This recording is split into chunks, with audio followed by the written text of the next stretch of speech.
What is up, everybody? Right here, and these are my top 5 survival roguelike type games that came out this year. Most of these are still in early access, but first up we have Fatal Zone.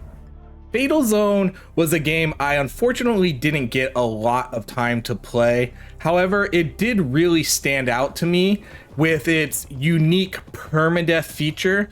You can recruit these survivors, and if they die, you lose them. So if you have a fully level character and they die, they're gone. And then you have to level up other characters. And so that made this game really stand out from other survival type games. The next game that's going to make our honorable mention list is On.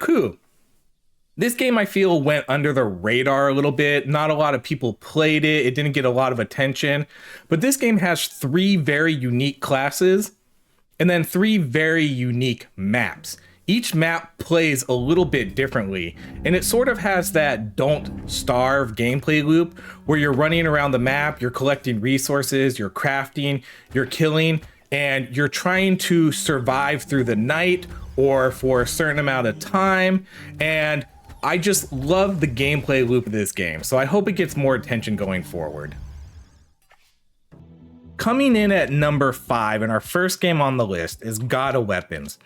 This game is a Brotato meets Backpack Hero type of game where there are quite a lot of unique classes.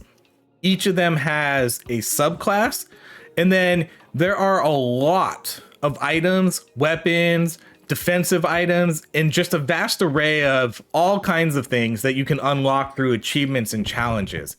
The game plays just like Brotato does. You're going to be doing some arena-based combat where you're trying to survive for 20 seconds to up to about a minute and a half. And once you do that, you're going to go into this inventory management system, which really makes this game stand out. Because in between each floor, you're going to be increasing your stash space, and you're going to be buying new gear, trying to make yourself as optimal as possible. And it makes it really fun.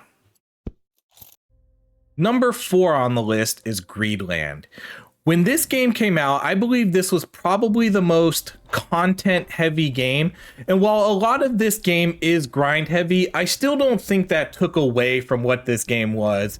There are a lot of power armors to unlock and level up. There were a lot of weapons. Everything in this game needs to be leveled up. So this game had a ton of grinding.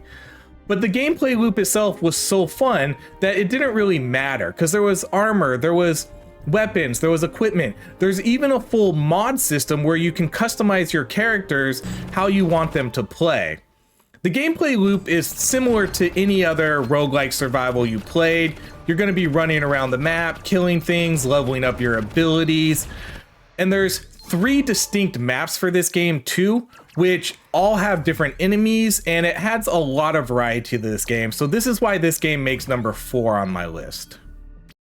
Coming smack dab right in the middle is Pathfinder's Gallows Spire Survivors. If you would have asked me when this game released if it would have been anywhere in my top 5 or even top 10, I probably would have said no. This game, though, definitely gets the award for most improved since coming out in early access. They have added so much content to this game that it's really impressive. They added collection cards, they added monster cards, they added new collectible dice, they changed the way you level up your characters, they added different abilities, they've allowed your companion to do attacks too. So they have really listened to the community, and because of that, this game definitely deserves to make the top 3, and I have had a blast playing it since they have made all of these updates and changes to the game. Now, this was probably the hardest decision I made while making this list, was deciding between number 2 and number 1. Number 2 is going to be Death Must Die. This game reminds me a lot of Diablo with its unique kind of pixelated style, its loot collecting system. There's 5 characters who happen to sit by a campfire. There is a lot of loot to collect in this game, a lot of unique items too that you can really do builds around. It has a darkness system where you can make the game easier or harder, and it really just adds to the challenge of it, and it has a really good scaling feeling to it. The gameplay itself is an absolute blast. There are so many different builds you can do, so many different gods, a la Hades. It's just a really fun game, and I absolutely loved it, and it easily makes number 2 on my list. And coming in at our top spot, which is a surprise to probably no one, yet another Zombie Survivors. When this game released, I felt that this was by far one of the most polished, balanced, good-looking survival games I have ever played. It feels like a AAA game, and it was only made by a handful of people.